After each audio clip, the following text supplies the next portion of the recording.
Bonjour, bienvenue sur Jeanne Sullivan, j'espère que tu vas bien. Si tu tombes sur cette chaîne pour la première fois, je partage ici mon style de vie comme le mentionne la chaîne et je m'appelle effectivement Jeanne. Alors, aujourd'hui, j'ai décidé de partager avec toi une recette de tabouleh parce que actuellement, on essaye de manger le plus possible froid, allumer le four, faire la cuisine, c'est chaud, ça chauffe tellement la maison, même si on a l'air climatisé que on essaye de manger un maximum froid. Et je me suis dit, pourquoi ne pas partager cette petite recette de tabouleh en quelques minutes qui, j'espère, vous plaira. Alors, n'hésitez pas à me donner vos impressions en commentaire, à partager avec moi aussi vos recettes que vous mangez l'été. Il me ferait plaisir de découvrir ça et pourquoi pas de les réaliser aussi, même sur la chaîne et de le republier, ok? Allez, portez-vous bien d'ici là, likez, partagez. Bisous. Nous aurons besoin d'un poivron rouge, un poivron vert, de 100 g d'olives. Vous pouvez utiliser des olives noires comme des vertes, ça dépend de vous. Vous pouvez aller au goût. On aura besoin de 2 gousses d'ail, mais moi j'en ai pris 5. Moi je me lâche toujours sur l'ail. 400 g de tomates, les miennes font 422, donc je vais laisser comme ça, c'est pas la peine de couper pour avoir les mesures exactes. Mais si vous aimez vraiment un ingrédient parmi tout ça, vous pouvez vous lâcher là-dessus. C'est une affaire de goût aussi la cuisine, je pense. Une cuillère à soupe de persil, une cuillère à soupe de basilic, 2 citrons jaunes, un citron vert, du couscous, donc de la semoule. Nous aurons besoin de 500 g de semoule. Moi, j'ai pris les grains moyens. Vous pouvez prendre les grains fins si c'est ce que vous préférez. Moi, je préfère toujours les moyens dans toutes mes recettes. Vous aurez besoin d'huile d'olive, du sel et du poivre. La recette demande aussi de rajouter, de mettre une cuillère à soupe de menthe fraîche. Ici, j'utilise pas beaucoup la menthe fraîche parce que mon conjoint n'aime pas la menthe. Donc, je vais juste utiliser du basilic et du persil.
On va ébouillanter nos tomates pendant 10 secondes.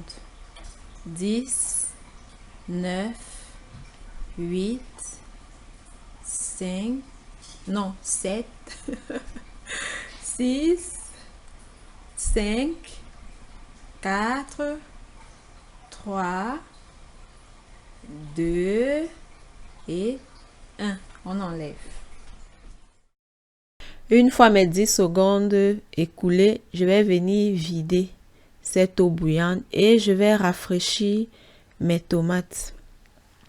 Là, vous pouvez constater que la peau a comme éclaté. Ce sera facile à éplucher parce qu'en fait, il faut enlever les peaux sur les tomates et ce processus vient aider à réaliser ça facilement.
Je partage avec vous mon truc pour ramollir le citron pour facilement extraire son jus. Je le pose sur le plancher, j'appuie, je fais comme un massage avec la plante des pieds. Après, je le lave bien entendu. Regardez comment j'extrais facilement mon jus de citron. Ma fille aime bien faire ça, elle trouve ça rigolo. Et du coup, c'est elle qui l'a fait. Maintenant, je vais continuer ma recette. Je vais venir mettre l'ail écrasé. Bon, je n'ai pas écrasé l'ail, je l'ai pressé. Ça revient au même, je pense. Et on continue la recette qui bien sûr parle d'elle-même.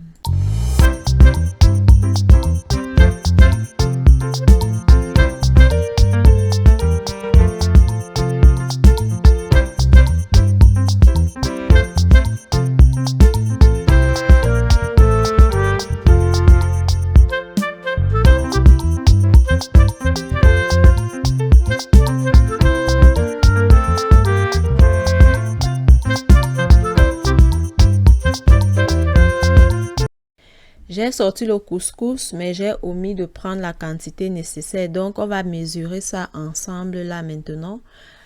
Et puis, une fois qu'on a notre quantité de couscous, on vient incorporer dans l'assiette où on a commencé avec le jus de citron, l'huile, etc. Sel, poivre.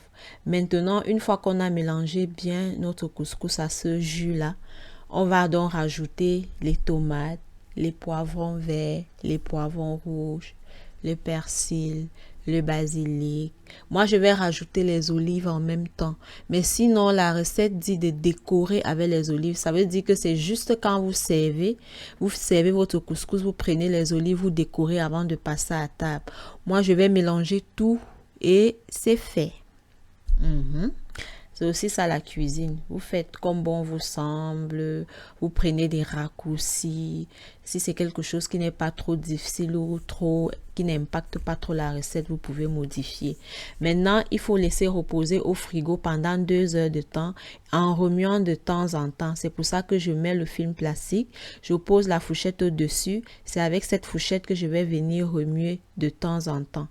Et puis, c'est fini. J'espère que vous allez aimer la recette. Donc là, je remue avec la fourchette comme pour décoller. Vous savez que le couscous gonfle avec l'huile et le citron qu'on a mis. Donc ça va comme gonfler pour entre guillemets cuire.